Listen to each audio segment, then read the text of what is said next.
Kalau gantungan kita harta, enggak akan bahagia. Kalau gantungan kita Allah Subhanahu wa Ta'ala, tenang. Saya sudah ceritakan tentang Atok, sobat saya belum? Belum. Bapak nih, wah bagaimana masa tua saya? Kenapa takut oleh masa tua? Belum tentu tua. Siapa tahu mati muda. Bagaimana kalau saya nanti habis kontrak kembali ke Indonesia? Qatar milik Allah, Indonesia milik Allah. Tapi kan di Indonesia gajinya kecil. Memangnya hidup kita rezeki hanya lewat gaji? Rezeki dari Allah itu luas.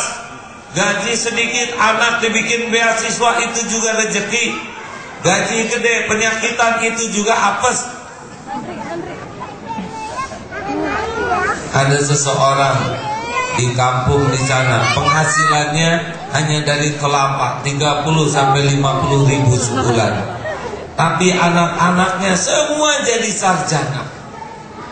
Ditanya, Pak, bagaimana mungkin Bapak menyekolahkan anak dengan penghasilan terbatas? Loh, kan yang nyiptakan anak itu Allah. Ya Allah tanggung jawab dong terhadap apa yang Dia ciptakan. Yang penting saya jadi orang tua bertakwa. Allah janji bakal ngurus urusannya, bakal mencukupi rezekinya. Anaknya dibuat punya beasiswa, anak yang besarnya bisa menyekolahkan adiknya. Selesai semuanya tuh Allah yang mengurus. Jelas nih Bu? Ibu, ini gaji di sini gede dikumpulin. Kalau Allah mau ngambil gampang, bikin aja penyakit yang sudah habis-habisan nggak sembuh-sembuh. Ada teman nabung sampai usia 55 tahun, diuji oleh Allah, anaknya harus cuci darah, habis tabungannya. Sesudah habis tabungannya barulah meninggal anaknya. Apa sulitnya? Kalau gantungan kita harta, enggak akan bahagia. Kalau gantungan kita Allah Subhanahu wa Ta'ala, tenang. Saya sudah ceritakan tentang Atok, sobat saya belum? Ini terlalu jauh. Sini ya. Terlalu dekat. Gelap. Gelap.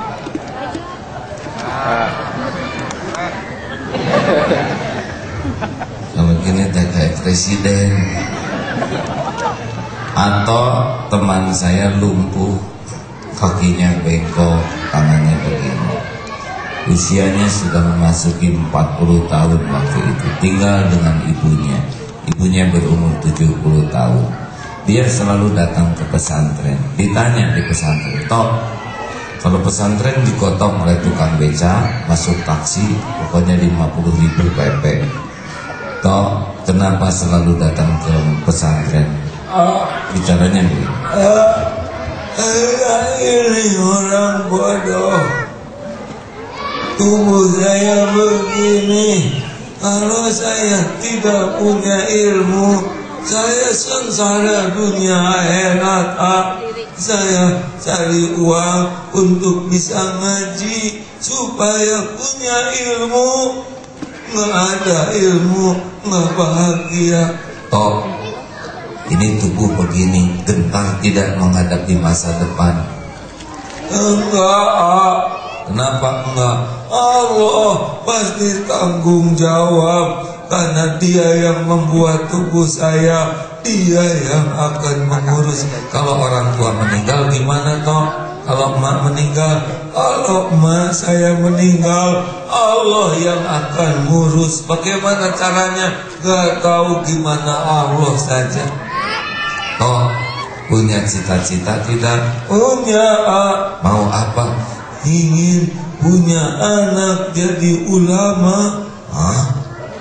Pada bengong santri. Yang keren aja ada yang belum punya jodoh. Oh, gimana jodohnya toh? Allah yang ngatur. Allah yang ngasih jodoh. Bukan keinginan saya tubuh saya begini. Allahu Akbar. saat ini ibunya sudah meninggal dan atau diurus oleh istrinya, sudah punya anak. Subhanallah, Allah yang Maha Kuasa. Tiba-tiba ada seorang wanita telepon, saya siap jadi istri aku. Wanita, subhanallah, yang sabar, akhirnya menikah di rumah. Tahu rezekinya dari mana? Teman-teman, nomor rekening atau berapa sih? Pada ngisi tiap bulan diisi, cukup rezekinya. Modalnya apa? Tekad. Allah tujuannya, Allah gantungannya. Cacat, lumpuh, tenang. Masa yang utuh begini nggak tenang? Apa harus dicacadi dulu?